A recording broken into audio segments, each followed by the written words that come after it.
το Μενίδη.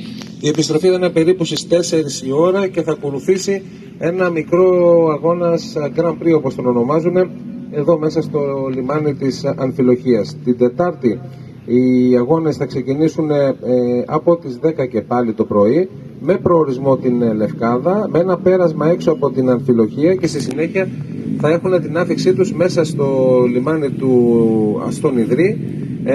Θα γίνει και εκεί ένα μικρό τελετουργικό με τις σημαίες των κρατών που θα συμμετέχουν.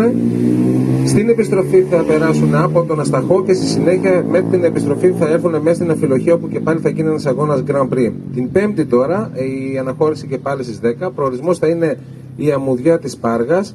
Θα υπάρχει ένας ανεφοδιασμός από τα Στασίβωτα και στη συνέχεια θα μπουν μέσα στο λιμάνι της Πάργας, όπου θα διανυκτερεύσουν κιόλας. Την Παρασκευή η επιστροφή στην Αμφιλοχία στην 1 η ώρα μάλλον, και στις 3 η ώρα θα υπάρχουν πάλι οι αγώνες Grand Prix που θα διεξαχθούν μέσα στο λιμάνι.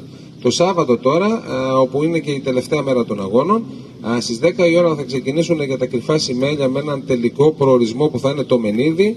Επιστρέφοντας εδώ στο λιμάνι θα γίνει ο μεγάλος τελικός του Grand Prix με χρονομετρήσεις για τον μεγάλο νικητή. Ενδιάμεσα τώρα σε όλες αυτές τις διαδρομές και αγώνες που υπάρχουν θα υπάρχουν και κάποια εντός εισαγωγικών παιχνίδια, παύλα αγώνες εσωτερικοί που αφορούν κάποια κρυμμένα στοιχεία τα οποία θα έρχονται να τα αναζητούν οι αθλητές για να μπορούν να κερδίσουν επιπλέον χρόνο.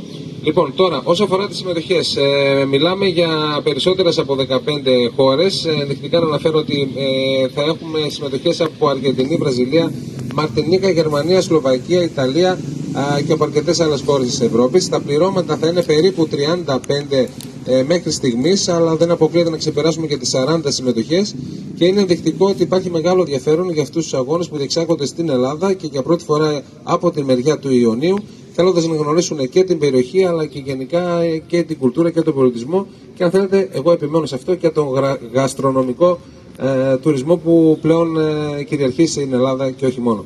Λοιπόν, αν θέλετε κάποιες ερωτήσεις τώρα για τους παρευρισκόμενους, είμαστε στη διάθεση.